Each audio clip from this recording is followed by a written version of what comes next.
this pre-show topic is 20 minutes. Oh my gosh. You just get ready. This is actually a show topic, but turns out also a pre-show topic. So it's the topic that bridges the two, Daniel. It's like the Ghost Rider of topics. Ooh. Where it can walk in both worlds. You think so? Mm-hmm. We booked a cruise. Where how comfortable are you saying like any more details about? Well, I'm not gonna like tell people the cruise line or like. anything. Do you think you could tell people like what room number you're going to be in? You know, like so they could like come see you. Yeah, absolutely. Yeah. Mm-hmm. I have never ever been on a cruise before. And you've been on a sailing trip. You've been on a little boat. I've been on a little boat, not a big boat. And from what I understand about cruises, I wouldn't necessarily have picked the cruise line that we're going on. Yeah. But my grandmother-in-law and mother-in-law are like, let's do a cruise. Grandma wants to do a cruise, and so we're doing a cruise. You take the cards you're dealt, and you play the best hand you can with those cards. I mean, it's gonna be a heck of a good time. It is. Going on a cruise with grandma sounds like a 10 out of 10 experience. Yep. And it's an Alaskan cruise, and so we're sailing out of Alaska. No, sorry, we're sailing out of freaking. You're sailing to Alaska, Seattle, and then we're gonna go to like Skagway and Juneau and whatever. Mm-hmm. And my parents have gone on an Alaskan cruise, and my dad brought his freaking whatever 150 to 500 or whatever that Sigma lens he has is. I'm surprised he didn't only bring a super zoom. I mean, he brought 300 done. He brought the super zoom, but he wanted more distance, and so he brought the big old long lens. And I think there's going to be opportunities to shoot maybe like bears or whales or something from the boat. Maybe I don't know, dude. You would imagine how furious you would be if you saw a bear whale. Like a bear whale. A bear whale. And, it was just like you pull out your 50 to 140 with the teleconverter and it's just like a little speck in the water. Oh, jeez. I think that would ruin the trip. The fabled bear whale, and I couldn't get a picture of it. Yeah. I can't let that happen, Daniel. Yeah, if you see that, you've got to get a picture of it. Which is why we're talking about this. So I have two portions of this.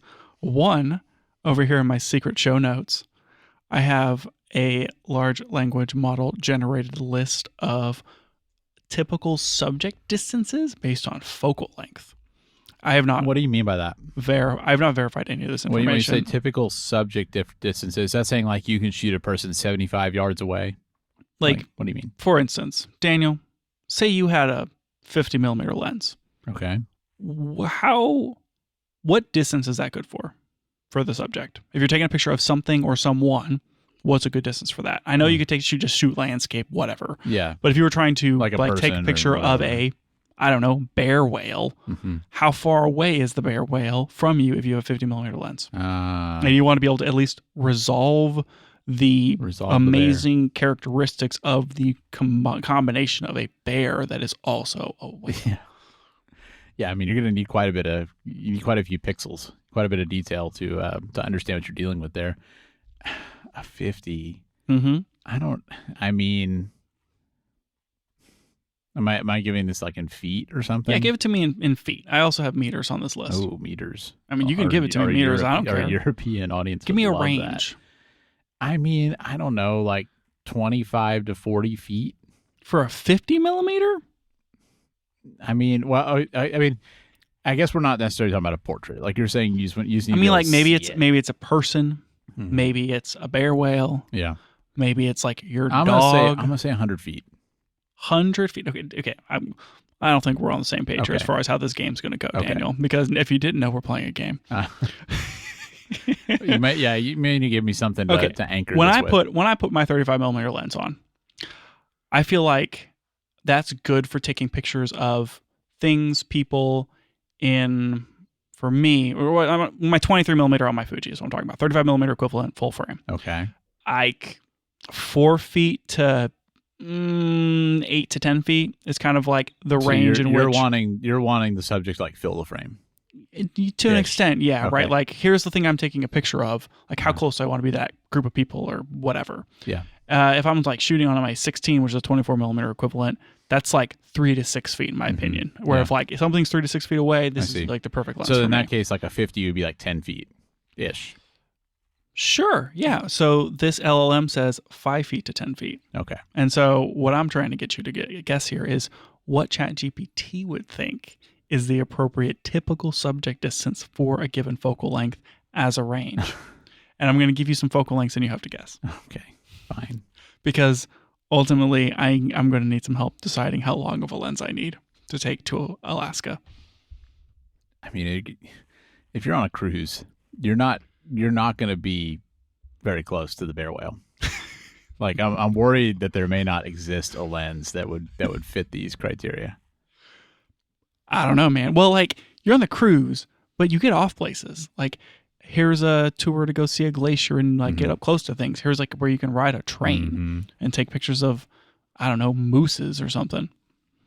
Moose bears. Moose bears. Yeah. Yeah, exactly. Okay. All right. So 85 millimeter. What's the working range for this, Daniel? The working range, I'm going to say, would be 15 to 25 feet. That's pretty far. Is it? Well, this suggests 8 to 15 feet, or 2.5 to 4.5 meters.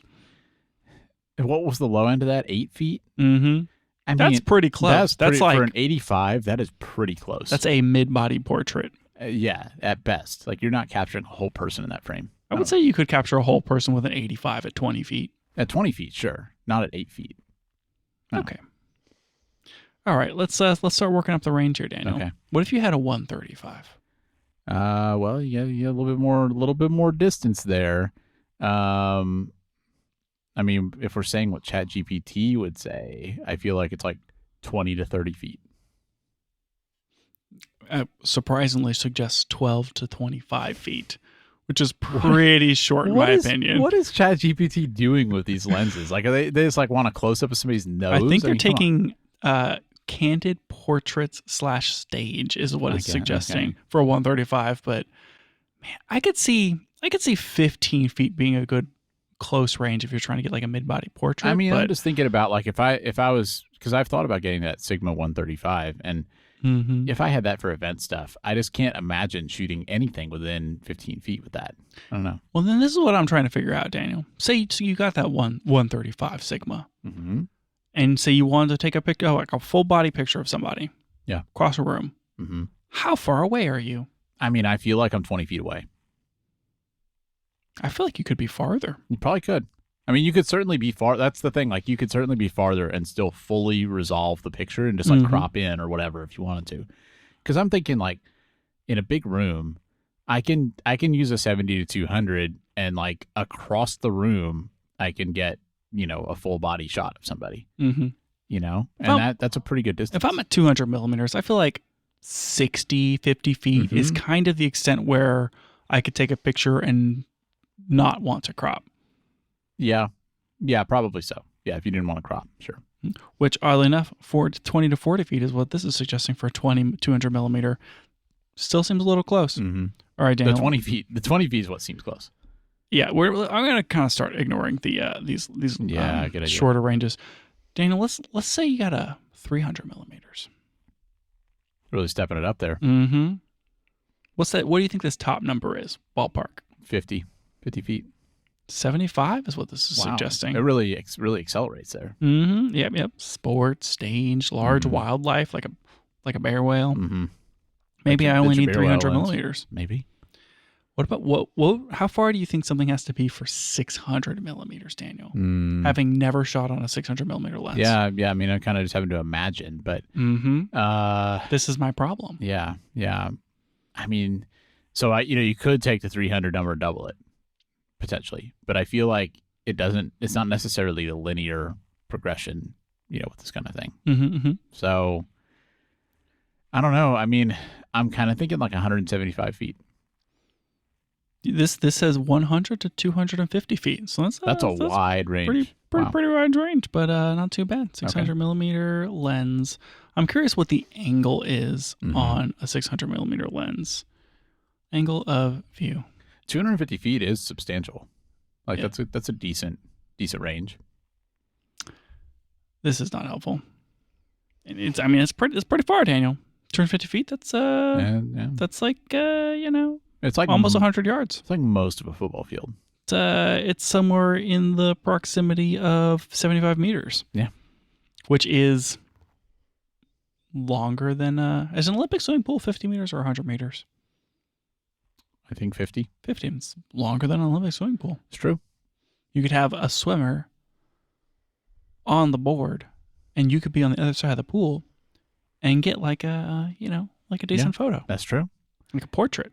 And I mean, so when I'm thinking about like your problem here, it seems like, you're not realistically going to find a lens over 600 millimeters for any reasonable price. Like I know Canon makes like a 400 to 800, which is super expensive, and like it's like 600. I feel like is like the limit of what you're going to find. Mm-hmm. But you do have the advantage that you're shooting on APS-C. Yep. And that gives you like an extra 1.5x.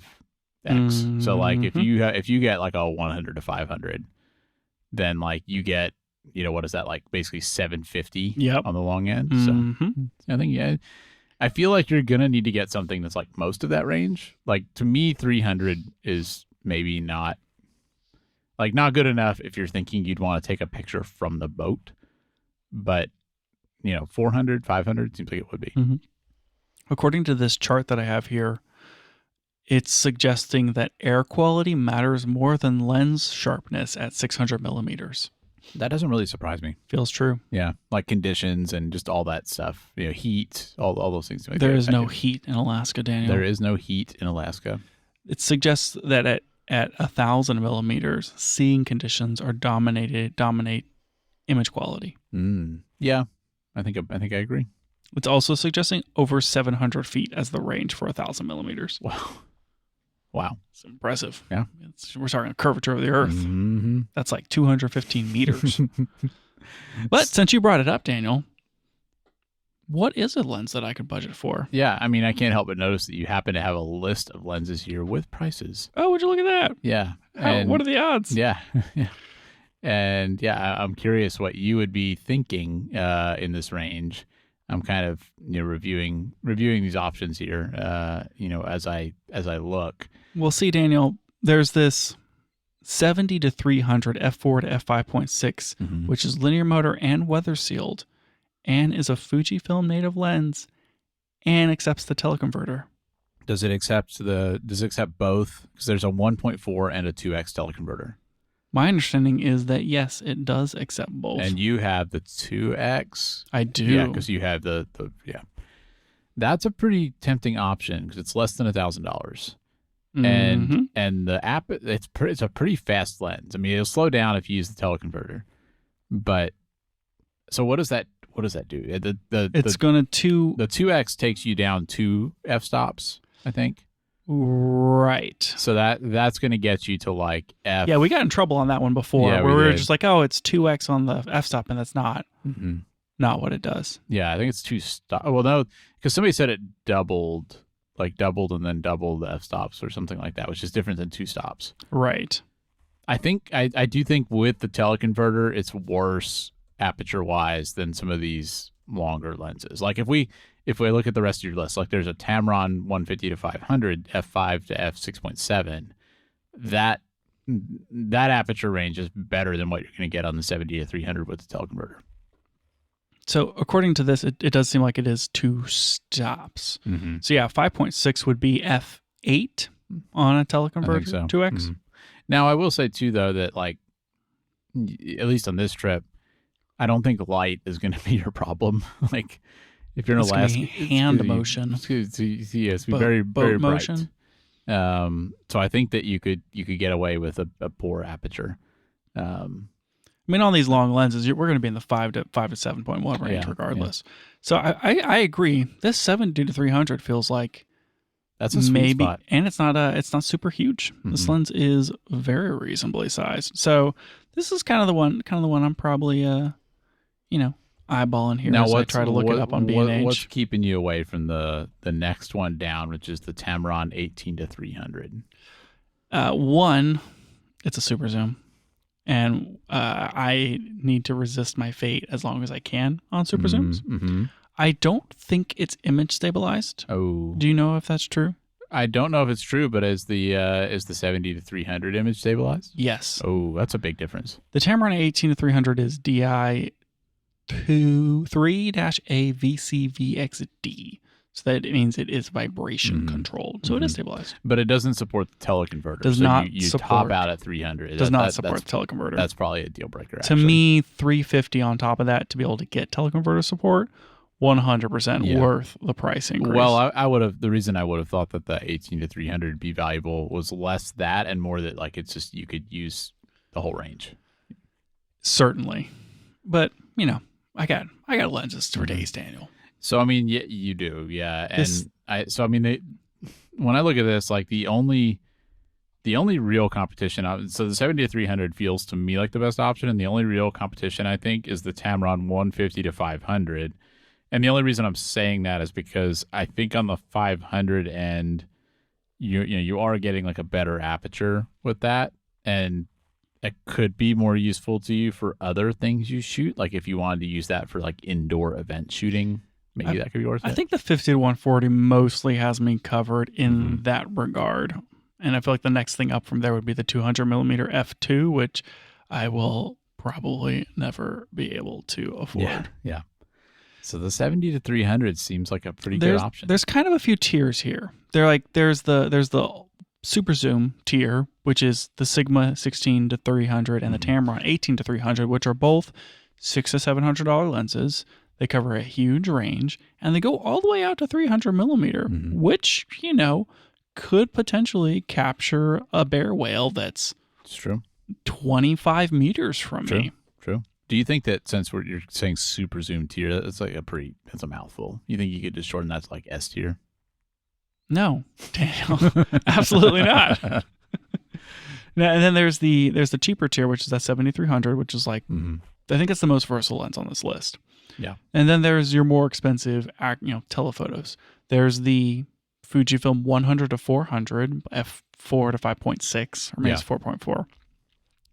This lens I found used once, like 4 years ago, for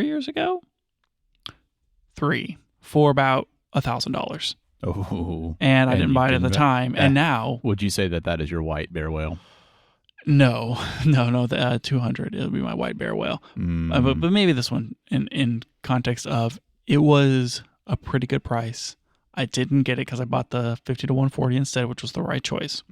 But Fujifilm then raised prices, and now this lens is $2,250 new, and used it's sitting in like the $1,600 range. And I'm wondering if that's too expensive. It's getting up there, especially if you feel like it's kind of a niche, lens for you, maybe not something that you're gonna use as often. Now, I will say, I would have used it on that Cato trip that I went on. Well, I'm on Adorama right now, and I don't know what well used condition is. You can get one of those 100 to 400s for $892. Okay, that's a deal, Daniel. It's a deal. That's a well-used deal. If you're okay with an average condition, you can get $1,065. I mean, based upon what I'm going to use this for, honestly, I'm pretty okay with average. Honestly, it might be okay. So it's pretty good. Look, good deal. if I can get a 100 to 400 for around $1,000, now it's like that's a pretty reasonable comparison then to the 70 to 300. Both of these work with a 2x teleconverter, and so now I'm asking, like, do I need 70? Probably not. This is a telephoto lens, man. So how much is little lens? Telephoto lens, but also maybe tough little. It's not little, but how much do I want 600 versus 800? I mean, to me, it sounds like the diffraction caused by the teleconverter, in addition to the quality of the air, I may not even be able to understand the difference between 600 and 800 in practice. It's true. You may not be able to resolve anything more. Exactly. So maybe it's not even worth it. Or maybe the 100 to 400 is that much better of a lens. That's true. That it's going to take that much better photos at 600. It's a real tough choice, Daniel. It really is. The other ones I have on this list are the Tamron 150 to 500, which is $1,200. Very interesting option there.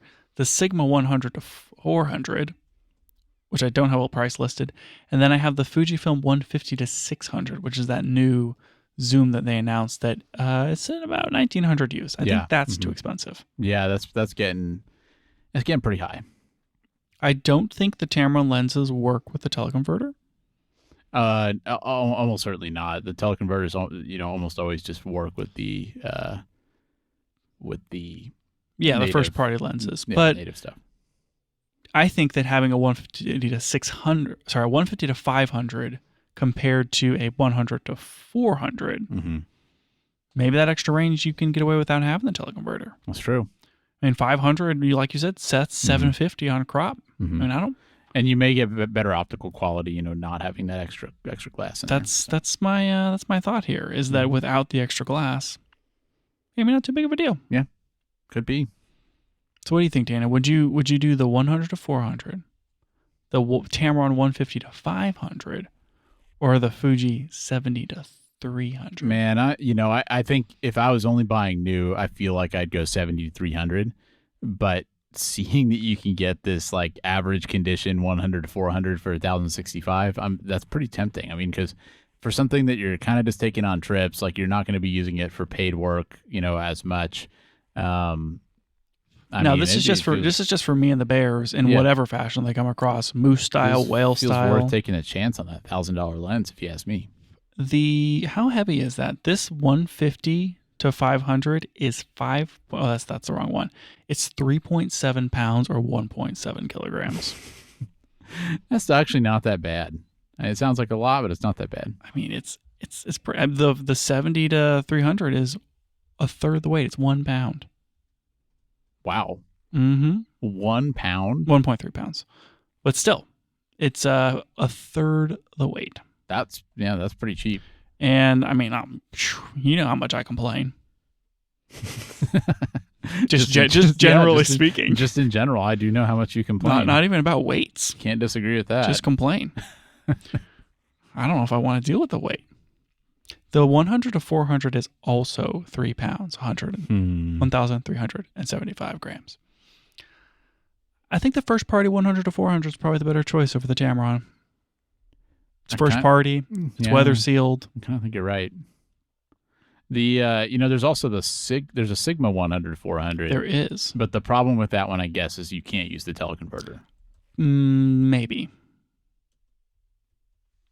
Because that lens is $1,000. No, that's right. I think that you can only use the teleconverter for that with L mount. Oh yeah. If you can use any teleconverter, it's probably Sigma's teleconverter. You can't use the no, certainly not the one you already have. So yeah, but that one is a lot cheaper new. Yeah, sure is. It's only $1,000 new. You can probably find it used for a decent price too. Yeah.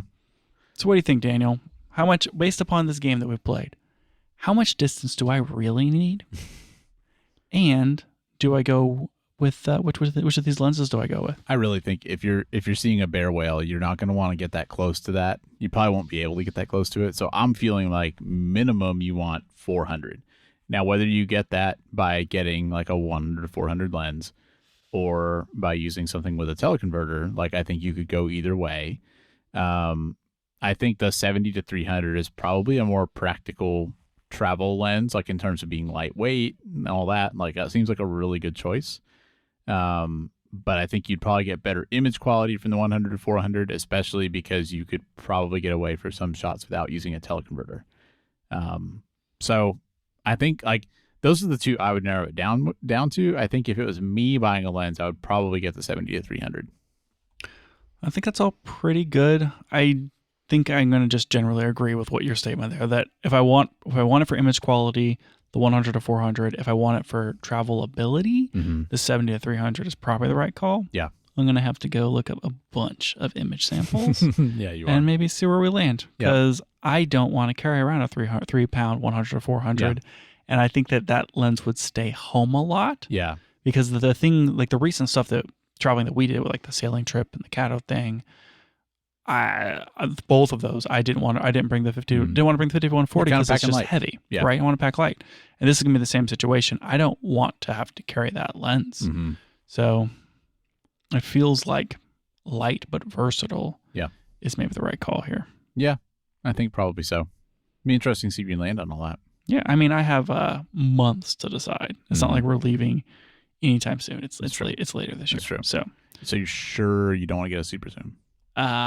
Daniel, we talked about it. I gave you the option to convince me to buy a super zoom, and you just couldn't do it. For this use case, it doesn't quite fit. It's close, but it doesn't quite get there.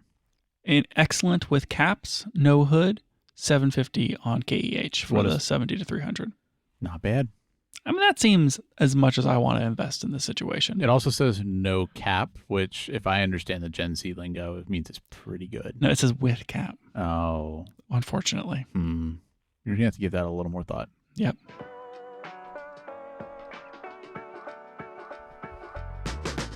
Welcome back to the Camera Gear Podcast. I'm Daniel. And I'm Lucas. And we're here today to talk about the gear, software, and techniques we use to shoot photos and video.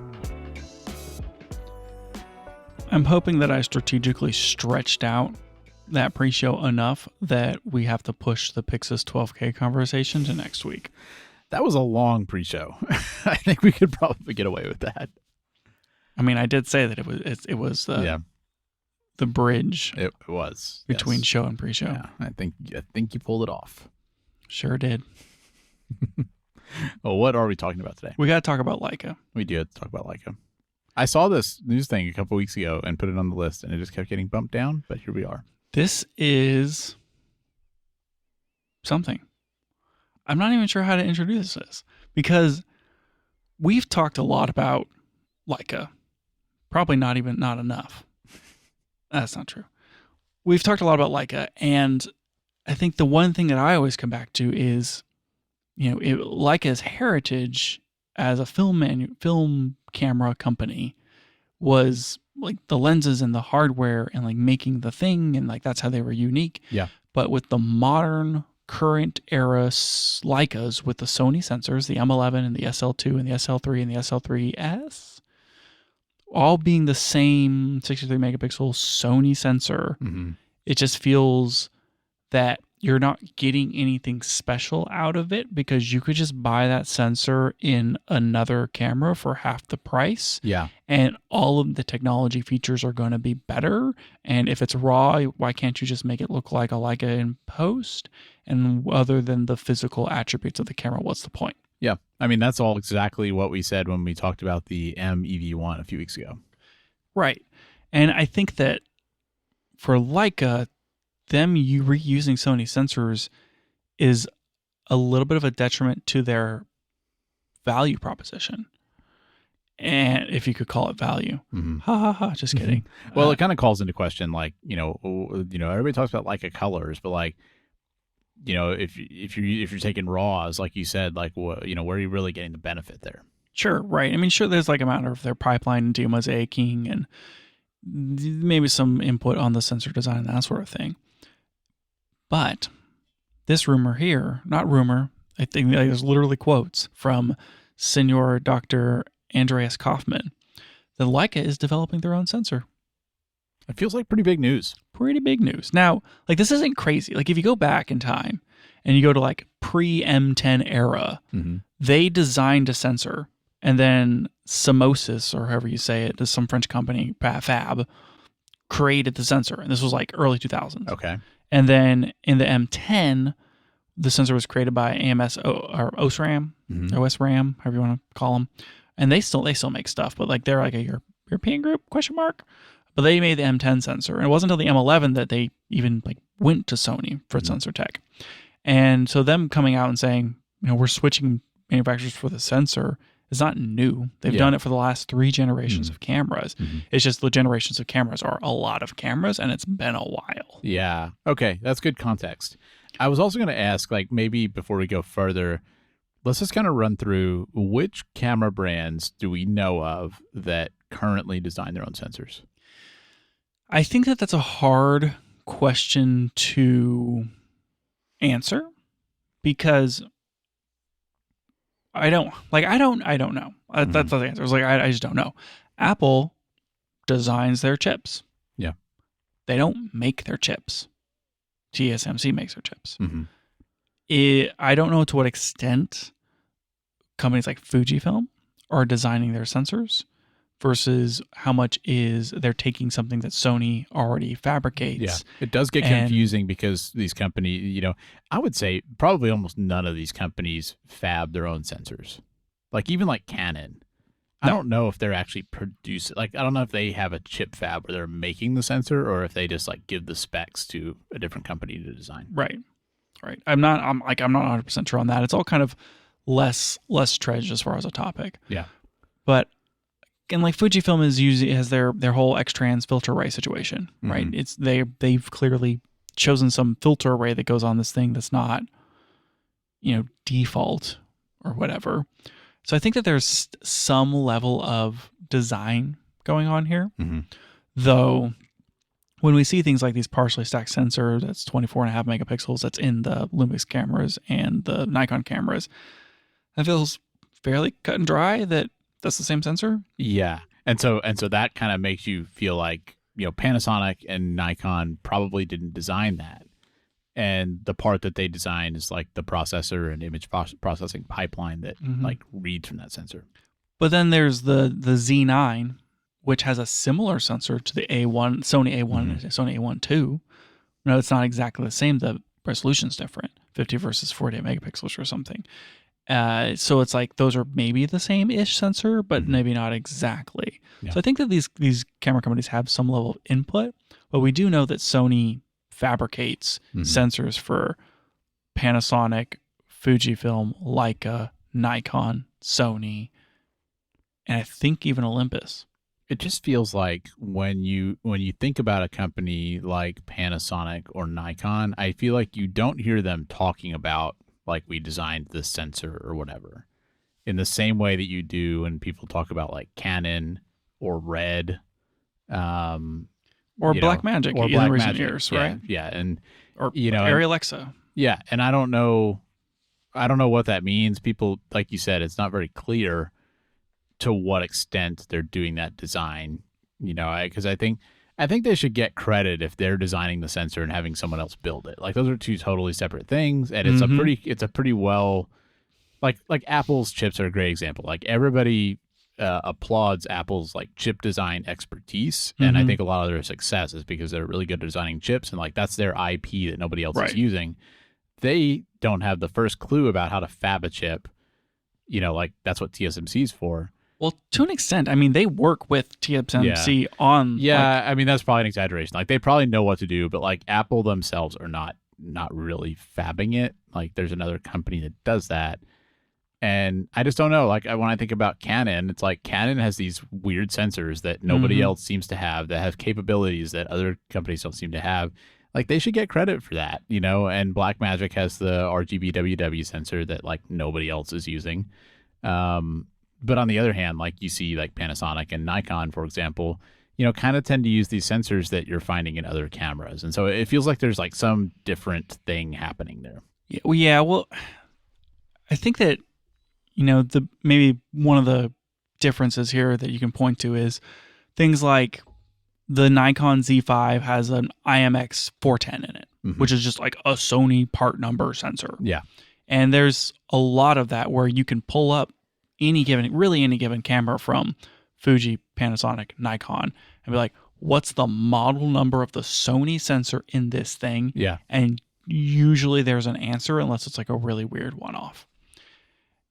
So it's maybe less design, but maybe it's like they start there and then they change XYZ, and they obviously have to do their integration with their imaging pipeline. Yeah. So maybe then the question though is, Leica designing sensors, what does that mean? Like to what extent is Leica designing their sensor? To me, I would assume that it's probably from the ground up, and that they will be working with some fab to create it. Whenever they were talking about this, they said it's probably a matter of like a 5-year development cycle in order to do it.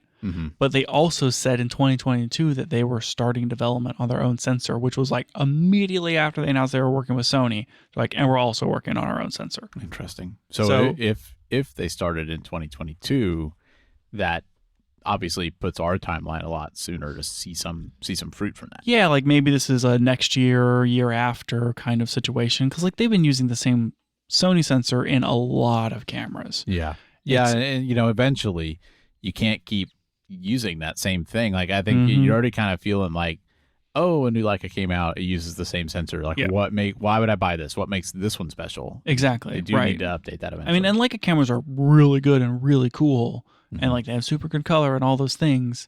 But I think that the idea of them returning back to owning the entire stack now gives them the opportunity to sell the image pipeline and say, like, this is a Leica made sensor and it's doing these specific Leica things that you can't get in any other camera, and that's why the M12 is $9,500. Yeah. I mean, I think if they had their own sensor, it definitely it really adds to like the Leica magic selling point in a way that you kind of don't feel with their current stuff. Do you think that this is going to give them the opportunity to change or improve their color science, or do you think they're going to try to have it be the same look? Like, can Leica even change their color look without getting pushback? Or do people just say, like, oh, it's the Leica look or whatever, and it'll be some variation? Like Sony's changed their color look over the years to make it better and better. I feel like it would have to be different in some way, because that's one thing where it's like, well, why are they doing a new sensor? Like, what are they getting out of it? And it seems like maybe they can, and I'm not familiar enough with specifically what Leica's look is to say, but maybe they can find a way to design it to like lean more into what they see as the like defining characteristics of that look. But yeah, I mean, I would think it would be, in the ballpark of what they do now, but not exactly the same. What if it's only monochrome? Oh my gosh. Well, I mean, you have to they do care about the monochrome stuff, and we know that like it is better to make a actual monochrome sensor rather than just like turning photos from a regular sensor black and white, because like you get more light, you get lower noise and all that. And like like the Ricoh GR4 monochrome version like was just announced for pre-order on B&H, and things like what did I tell you it was? It's $2,200. $2,200, yeah. And meanwhile, the regular GR4 is $1,500. Huge increase. And you know what? It has to be that they don't have as many of those monochrome sensors. Yeah, like it's a volume thing. It's a volume thing. They know they're not going to sell as many. And so with Leica, I would think if they design their own sensor, they would also design a monochrome one. But I feel like it's going to cost more. For that unless similar to an ND filter, there's no way this would work. You could flip a switch and it would take the take the thing off. That would be they would never do that, because then they would sell half as many cameras. No, because a true Leica fan buys both a Q3 and a Q3 monochrome. The Pixie camera had touted that their camera could function as a true monochrome, but also a color, because of the way that they did the filter array. I never quite figured out like how they were able to say that it did that, but it's something about like it's this unique sensor where you can switch to monochrome and you're actually getting the benefits of shooting in monochrome. Interesting. And so like not unheard of before. Yeah. So maybe Leica could design a sensor that does true monochrome where it can bypass the color filter array and you gain the light advantage. Well, that'd be a pretty cool feature.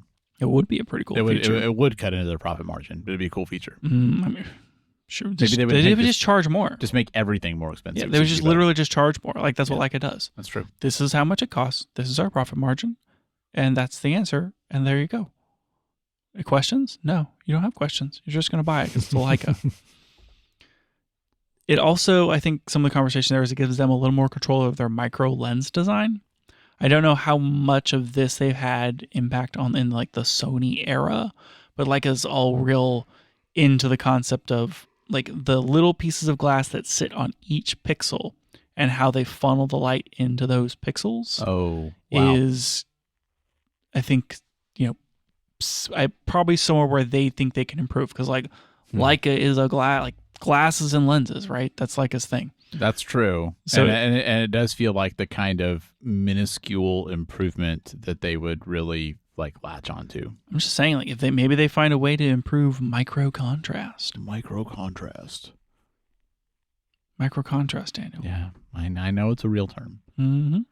I also kind of wonder where they're going to go with things like is it slow or is it fast? And noise. Mm-hmm. There's been some talk that like the older CMOISI whatever sensor had like a very distinct noise profile, and then whenever they switched to Sony, it just kind of looked like everybody else's. And that's something we see with Fuji, right? You know, X-Trans and Fuji noise does look different than other cameras. And so maybe Leica will design a sensor that has a specific noise pattern, maybe one that looks more like film. Could be. That feels like it would be appropriate. I don't know. Do you think the Leica sensor will be slow or fast? I mean, I would think it would be slow between those two options because I feel like the priority for Leica is more about, you know, color and image quality than like sports. Do you think that Leica would... So it's like the Sony sensor that they use, and their SL cameras have autofocus, which means that they took some pixels out in order to stick phase detect pixels in. And if you shoot on a Canon, half of every pixel is a focus pixel. It's dual pixel. So it's basically as good as a Micro Four Third camera because it has half the pixels.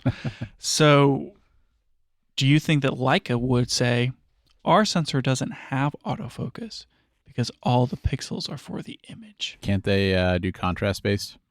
They could do that, with no loss of pixels. Maybe they should switch to only contrast based.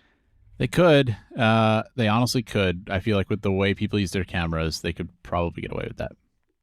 It doesn't need to shoot video. Yeah. I think it just has come with video specs because it's easy. I could see them doing contrast based. Do you think it will be bare? Yes. You don't think they'll go and do something weird? Not Maybe really. RGBW? That would be wild. Would be wild. I don't know. I get more dynamic range if they did RGBW. Yeah, it's true. Do you think that it will shoot more than 14 bits? Like 16-bit in full frame? Could be. I mean, if you're designing a new sensor now and you care about image quality, I don't see why not. I don't think that you can quite get enough dynamic range on the size of a full frame sensor in order to justify 16-bit, and I think that's why we haven't seen it and seen 16-bit raw. You think so? And it's been limited. Yeah, I do. It's been limited more to those, GFX and Hasselblad cameras that are medium format. Interesting. But maybe Leica figures out a way to do like an RGBW sensor and takes those white pixels to get more dynamic range, and then they have a 16-bit image. I mean, my thing is, if they're going to design their own sensor, make it like take advantage of the fact that you're doing that. Like play into your strengths, make something interesting, make something unique. Like give people a real reason to look at your camera, like with this weird sensor. Yeah. So I hope they do stuff like that. I hope so too. If they just come out with like, here's a 60 megapixel whatever lol, and it's made by Leica, it's going to be fine and it'll sell and whatever. But my hope would be that Leica does something interesting. Yeah. Here's this weird noise profile. We, change the micro lenses and like the sharpness of the micro contrast is like way better. Here's an 80 megapixel full frame sensor. Here's you're going to get 16, bit RAWs out of something. Yeah. Something that's interesting there. Very Leica, and that you're not seeing from the priorities of other cameras. I agree. I would love to see that. Be cool. Do you think that whatever they make would be available to Panasonic? No. I agree. Straight up. No. I agree. I don't think they're going to let Panasonic use this puppy. Well, and I mean, most of Panasonic's cameras, I don't think would really be appropriate for the types of things Leica would want to optimize for. I don't think we've ever seen Leica and Panasonic share a sensor. There have been so many rumors of it. I thought that the SL3 was going to basically be what the S1R2 was, and it just super wasn't. Yeah. They have totally different priorities and sensors, and they've never used the same sensor. Yeah. Yeah. I mean, the fact that Panasonic's so video oriented and Leica really seems like they just kind of include it because they can. I just don't see it happening. Actually, I think the SL2S may have the same sensor as the S1 2E. Now that I think about it. Interesting. That might be possible. But other than that, yeah, I'm probably still right. Anyway, that's about it, right? Yeah, I mean, that's everything kind of on this list. It's a cool development, though. I mean, I'd like to see more companies doing this kind of thing, right? Because it's kind of boring when everybody uses the same Sony sensor. Leica seems like the company that would be able to do this, though, of any of them. I don't know how deep Leica's pockets are, but they can charge whatever they want for a camera because they're Leica. Mm-hmm. And that gives them the ability and flexibility here to design their own sensor and step away from Sony and be able to spend that R&D. Yeah. Whereas other companies are a bit handcuffed in that matter because they don't have the whole pipeline, and it takes a lot of money to build that infrastructure. Well, and I think Leica can optimize really well for a more specific use case than Sony's a bad example. They make sensors, but like most of these other companies, cameras are used, as very like all around, photo, video, sports, landscapes, etc. I feel like, I know people, like I've seen people shoot like, journalism stuff on Leica. So, I'm not saying that like it's only ever, landscapes or something. Like I know people use them for different things, but I feel like it's more, for one thing, it's definitely more photo than video. And that's already a huge optimization. And I feel like they can like niche it down even more if they want to. They sure can. It's going to be interesting. I'm really looking forward to seeing where this goes. I wish there was like even more information to this rumor, but it's kind of like the one link and the one interview, and we'll just have to see what happens. Yeah.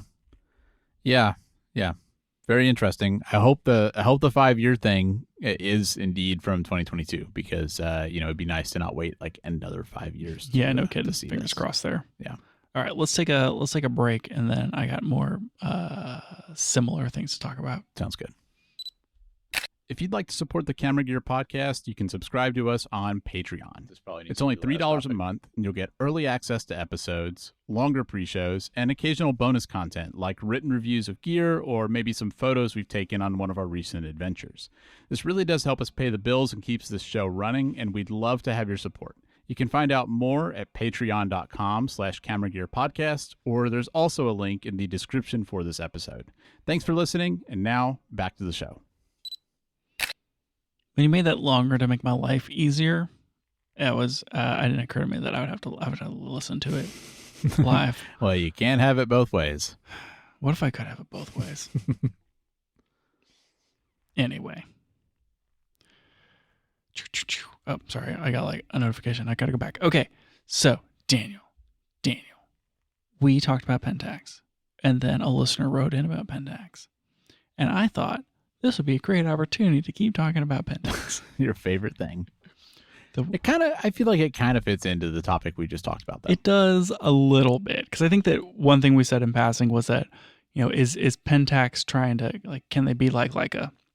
And then, in the news or whatever, there was some interview with the guy that heads up, the Pentax Ricoh brand. Mr. Pentax, Psyche or whatever his name is. And there was some quotes about like their priorities with Ricoh and Pentax, and it kind of, confirmed our thoughts about where Ricoh's priorities are, but then also interesting, kind of gave some insight on where Pentax might go. And so I really wanted to talk and postulate about Pentax just as a concept. Pentax as a concept. So Pentax as a dream. A listener wrote in and was waxing about Pentax and why they like them and what's interesting about them. And by the way, I love it when listeners email us in and just write really long messages about how much they love a camera brand. Like, not being sarcastic. Like, I really do enjoy seeing like why people feel that way. And a lot of times, like, it's like a new perspective that I haven't thought of. So I appreciate that. Yeah, like 100%. And I think that he brought up some really interesting points on the matter.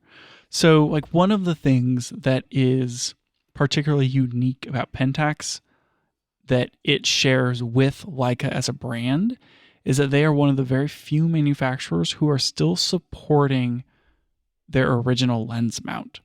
You can buy K-mount lenses that are from like 1960 something. and use it on your new whatever camera. Right. And there are companies like Tybach that make and mount lenses for Leica that have been making them for years. And there's this depth of really interesting heritage and history behind K-mount. And like the fact that you can just go buy like whatever lens you want. And like Pentax has even re-released some older formulas. I think we saw that a couple of years ago where there was like a 50 and a 35 and etc. lenses where they're like, we took the old formula and we like made some updates to it, but it's basically a re-release of these old lenses that you couldn't really buy, but now you can just like buy them new, but they're the exact same formula from like 20 years ago. And I think that it kind of makes you feel like Pentax is like, are they stuck in the past? They're still just releasing DSLR cameras. They don't have a mirrorless camera, but at the same time, it feels like it appeals exactly to the same kind of person that also may like a Leica camera, where it's, here are these, this history and heritage and like old lenses that you can still use with your modern camera, but you're not paying $10,000 for all of it. Yeah. It's way more attainable. It does feel like the budget option Leica. It does. Like when you put it in that context of them bringing forward a lot of the history of their cameras, it's kind of cool. Yeah. Also, the idea of being able to like have like a K3 and then also have a film camera that can use the same lenses is interesting. You've mentioned that before, like with that, because they make DSLRs, and like it'd be cool to kind of be able to interchange that way. It is cool. So I thought that was kind of an interesting take on Pentax. And you know, the other few things that they mentioned were like, you can get a monochrome K3 or K2. You can get monochrome versions of those cameras. Not everyone's making monochrome, obviously, like the Ricoh, but the same camera brand company. And then, you know, it's just interesting. So to get to kind of the point here is I have these quotes that I copied over from another article, and I wanted to read them, and then we're going to talk about them, Daniel. Sounds and good. You can't stop me. All right. So with regard to the Pentax brand, the latest model is the Pentax K3 Mark III, but it's already been quite a while on the market. That sounds like foreshadowing. It's got to be hard as a CEO, or where you're like, yeah, so this has maybe been out there for a little while, and we definitely understand that everyone's kind of wondering when that came out, and like, why we haven't done a new camera, and we recognize that. When did it come out? 2021. I mean, that's not as bad as I thought, honestly. Yeah, not as bad as you would think. Yeah. I feel like Panasonic has had that long between some releases. I mean, the monochrome's been out since 23. So it's this decade. Mm-hmm. You know, there's for sure. There's worse things. There are worse things. Can't disagree with that. I don't know. I guess I feel like people haven't been seriously buying Pentax cameras as like, I want to get into photography, or I want to buy a new digital camera. Like, do you feel like their customer base, like, are they pulling in new people, or is it mostly like maybe, let's say, like older photographers or people who got like stuff handed down to them, and it's like, well, I have all these K-mount lenses, so like, let me buy something that can shoot on them. Like, do you think they're offering something appealing to new shooters? I can't imagine a new shooter coming in and specifically picking Pentax. Like, how do you pick Pentax over like Sony if you're like new getting into photography? That feels like a problem for them. It does feel like a problem for them. It's how do they appeal and sell these cameras? I think that the way that you leverage that, the way that you focus that to like grow Pentax and appeal that brand, is with what we're talking about and what they're doing is this support of like heritage film and DSLR and that sort of thing. And you know, you have all these youths buying like old friggin' point and shoot cameras, and so you wanting go for the vintage angle. Yeah, wanting that analog experience. And I think like that's where Pentax has to push on it. Is I have no nostalgia for DSLR cameras. Like well, you didn't really shoot on one, so why would you? But I'm very interested in like rangefinder cameras. And you know, I don't remember if Pentax's rangefinders were the same mount, like those LX style cameras, if they were also came out. But I would be pretty interested in like a Pentax rangefinder style camera that I could then go find some really old Pentax lenses and basically do the Leica thing. Like if I could get a budget M series camera that was made by Pentax that's a rangefinder, and I can go get my cool little Pentax lenses from like 1970 whatever, I would be really, really into that. Yeah. And I think that that's kind of where they need to market if that's going to be their brand. It's like they have the Pentax 17 that shoots film. I doubt that they're making another film camera immediately. Mm-hmm. Based on the rest of this quote, it seems like no. But if they were going to do something focusing on like that retro whatever, seems like the best, like the way that they bring people in. Yeah, I can see it. So the rest you want to read the second quote? Yeah, the rest of this quote is, inside of Ricoh, the A team was developing GR and the B team was developing new Pentax products. How would you like to be the B team? Man. like you work on the Pentax team and your CEO comes out and says that. Do you think that's the first time that they've heard him say that? I feel like they hear it every day. Like, just so you guys know, you're the B team. I mean, if you're working on Pentax and you know that the A team is working on Ricoh, like, are you doing your best work? Not a great feeling, is it? I mean, I don't think I'm putting in 100%. Yeah. No. Oh, I'm just the B team. Yeah. Why even try? I don't like. What even is phase detect autofocus? What even is it? Ugh. All right. What's the rest of the quote? Right. Anyways, so I combined those teams and asked them to design something for Pentax brand that is totally new, or a totally new concept. Maury said, "We of course had the Pentax 17 as a film camera, which is the exception, but we are sticking with the DSLR system as a Pentax brand." Interesting things. So now you got your A team and your B team commingling. Exactly. So Daniel, they're totally new concept, but still DSLR. What does this look like? Well, and when they say totally new concept, like what is that? To me, I we get excited when we hear that. We're like, ooh, like something we've never seen before. What I think it is they're saying it's still a DSLR, but it's not, and it's going to be like a DSLR shaped DSLR, but it's not like a K3 Mark IV. That's my guess. What if it's just a K3 Mark IV? Take the OM system playbook. Sure. I mean, people might still be happy just to get something new after all this time, but when they say totally new, it just makes me think they're doing something maybe a little bit more than that. I don't know. Does Pentax make a full frame SLR? Well, what is the K3? Is it APS-C? I think it's APS-C. Oh. Well, the K1 is their full frame camera. I see. And I think the K1 Mark II is their newest full frame camera. And when did that come out? That's a very good question. Daniel, my knowledge of Pentax could be better. 2018. Oh, ouch. Yeah, so they need to probably update that. And it was $2,000. I don't like, man. One, I don't know if it would sell, but Pentax doesn't seem to be making like a high-end DSLR. Mm-hmm. Do you think that they would want to have like the modern version of a D850? I mean, they sure could, because nobody else is, nobody else is making DSLRs. So it feels like there's like room for that. But whether they have the chops to do it is maybe a different question. Like, are they capable of making that camera? What do you? They put the A team from the GR, Daniel. That's true. What do you think about that GR4? I mean, I think the GR4 is a good camera, but like what impresses me about it is the physical design and the handling of it.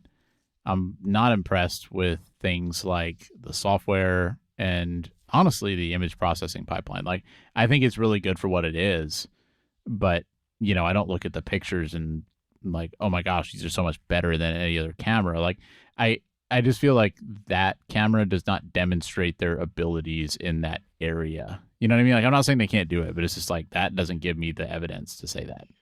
If Pentax were to come out with one new product, does it need to be full frame or APS-C? So one question on my mind is, I guess the K-mount lenses must have been full frame coverage. Well, it's because 1975 I think was the release that the first came out. Yeah, and they were for 35 millimeter film, so they cover that 35 millimeter format. I feel like doing full frame is a big advantage, especially if you want to share your lenses, because then your lenses work the same between the film and the digital. Yeah, I think it has to be full frame. Because it's DSLR, I think they can just totally skip video. I don't even know if the K3 shoots video.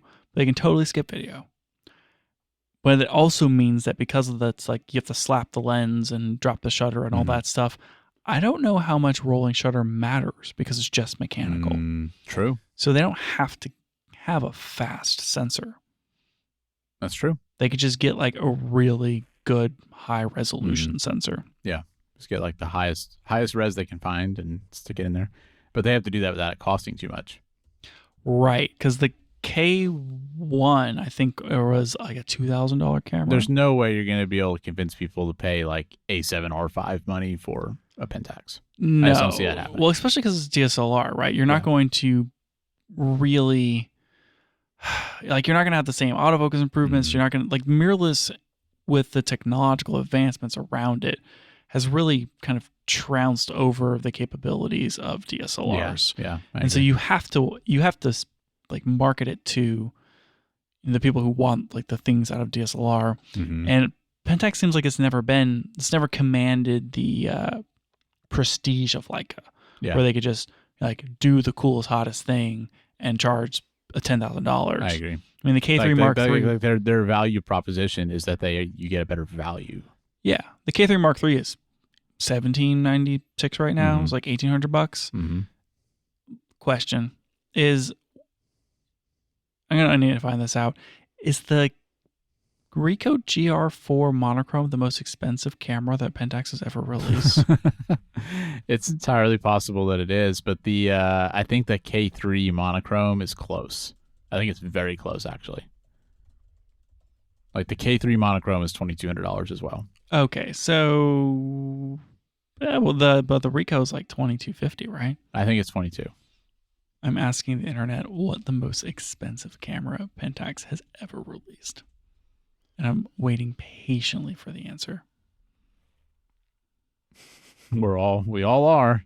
It's not going to happen. Daniel, your internet's too slow. It's all those switches you added. That's true. The Ricoh GR4 monochrome on B&H is 4 cents more expensive than the K3 Mark III monochrome. That's what happens when you put your A-team on it. It's true. Gotta pay those salaries with that extra 4 cents. So I mean, what else can they do here? Like they can release a new K1. Maybe they call it a K1 Mark III. They could do, like they said, something totally new, but it seems like it has to be a DSLR. Like I want to see a rangefinder. Probably not going to be a rangefinder. I don't know. I don't know what this looks like, Daniel. Maybe it's like more compact. Those Pentax cameras are pretty big because DSLRs are pretty big. Yeah, they sure are. But I mean, like they can't do much to make it smaller, can they? Because the physical limitations. Oh my gosh, I forgot about this camera, Daniel. Pentax had the 645Z, which was a medium format DSLR, and that thing was $9,000. Oh, that's by far the most expensive then. You know what? What lenses did that use? I wonder. I don't know, but that is now my answer.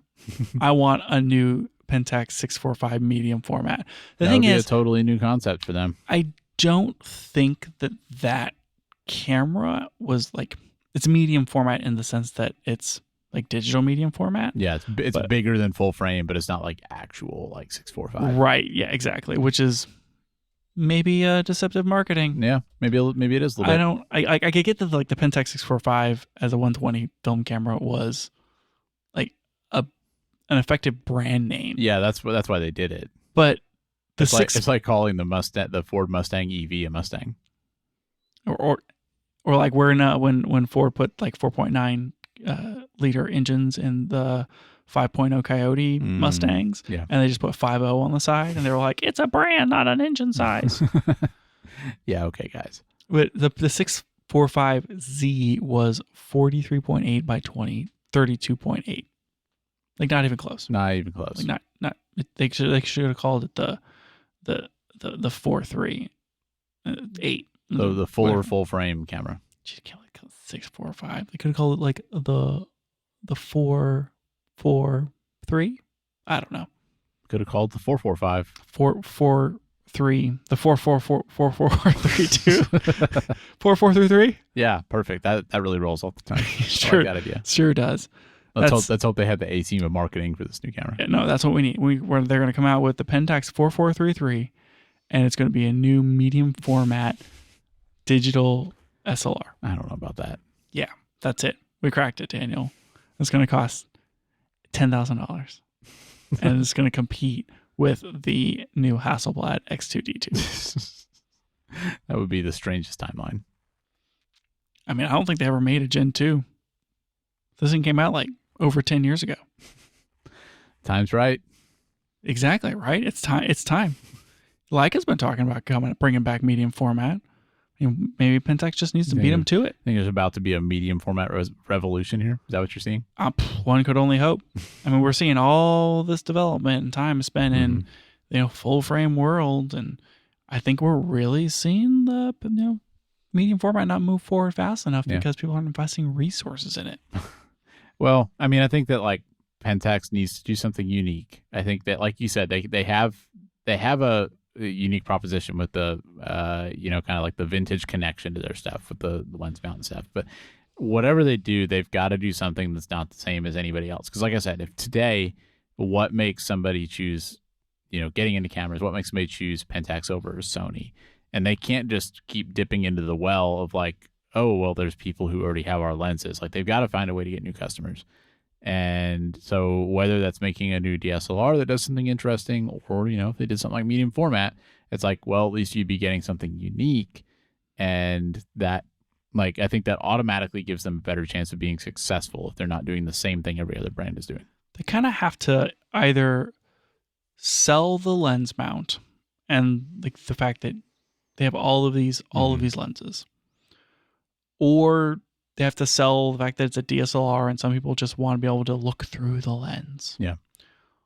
Or they have to sell like the vibes and that you're using, this different style camera and it slows you down and like all the appeal for the people that are choosing to shoot film.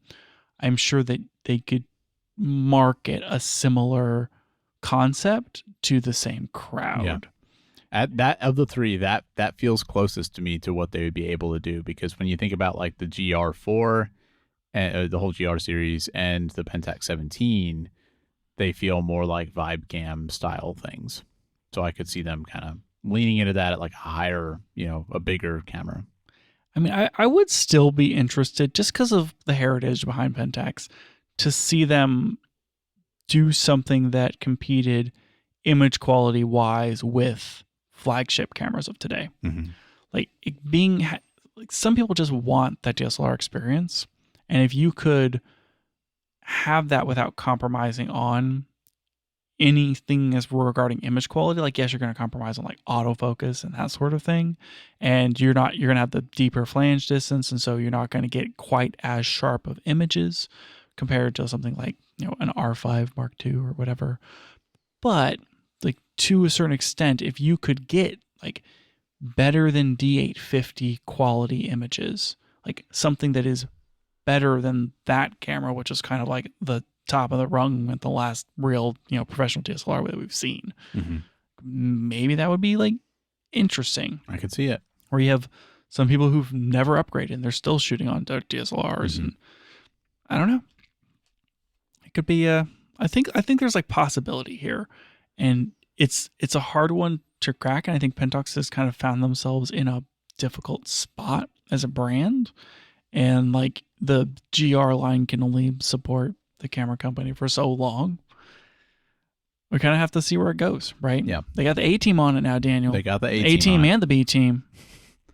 Just putting everybody in there. I mean, it does feel kind of like with the Pentax brand, like with the K3 Mark III and et cetera, it's not necessarily now or never. Like, they can release something next year and be fine. But, there's going to come a time when they kind of like let go of that brand, or keep it going. And so it does feel like if they want to keep it alive, they do need to come out with something, soon-ish. And it sounds like they're working on something. So we'll just have to see which direction they go in. Yeah.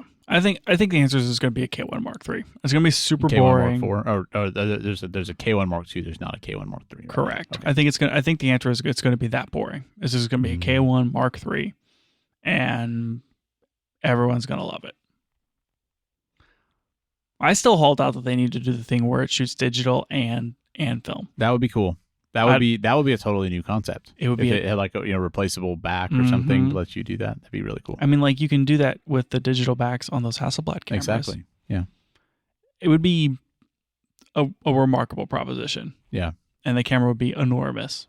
But DSLR is already enormous. Yeah. What's like slightly more enormity? Well, and that would fit in really well with the vintage lenses aspect. So I could kind of see that. It's never going to happen. You don't think so? K1 Mark III. That's all we're talking about, Daniel. It'll be 40 megapixels, and we're all going to love it. I don't know. I hope they do something crazy and weird. Well, I guess we'll find out what a totally new concept means. Yep. Guess so. In 2 to 5 years. That's it for the show today. Thanks for joining us. And if you liked it, tell a friend so they can check it out too. You can find out more about the show at www.cameragearpodcast.com, and you can find us on Twitter @CameraGearPod. We'll be back with more next week.